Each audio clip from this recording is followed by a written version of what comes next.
This video today is called Decisions, Motivation, and the 80-20 Rule. Excuse me. I'm dealing with a little bit of a cold today, so hopefully I'll be getting over that soon. Decisions.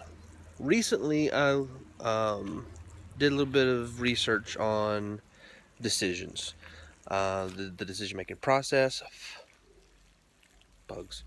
The decision-making process, the actual word decision, where it comes from, what its meaning is, and found some pretty interesting stuff. The word decision comes from two Latin roots, meaning to cut off. So whenever you're making a decision, what you're actually doing is you're not so much choosing one thing over everything else. More what you're doing is cutting off every other option.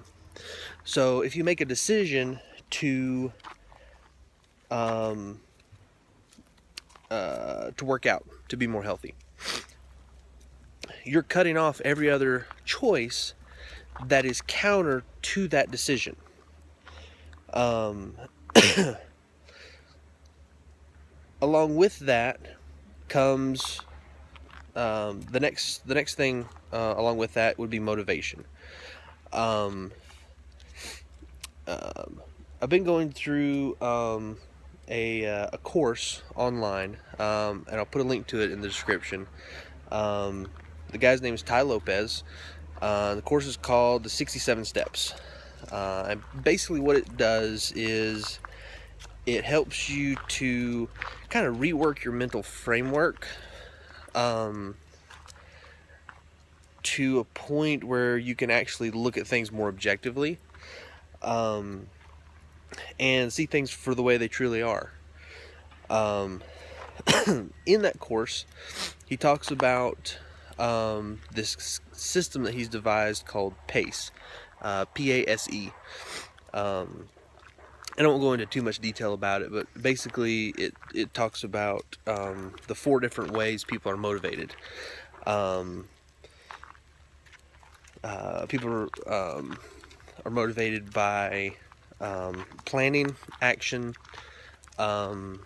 social, and emotional aspects.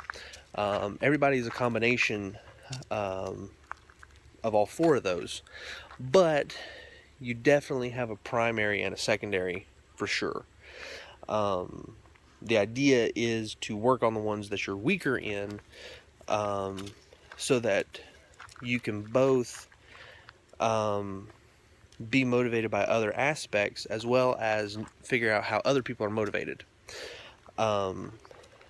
So using the example of working out, once you have made that decision, you're cutting off all other options. You're not going to make excuses anymore for not working out, things like that. You have to figure out what's going to motivate you. Some people are motivated by planning. So let's make a plan, let's make a workout routine on how I'm going to get in better shape, and they're going to follow through with it. Other people are motivated by action. So they just have to do it. Just do it. Just go to the gym, just work out, just do it. And they go and do it. Those 2 are my 2 top motivations. So the emotional and the social are a little bit more difficult for me to not really understand, but to be effective in those. An example of social would be it's starting to rain here. Hang on a second. An example of social would be to find keywords that trigger that social behavior. So stuff like,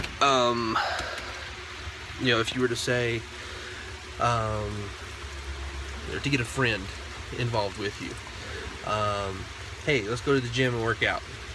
So then working out becomes a social action.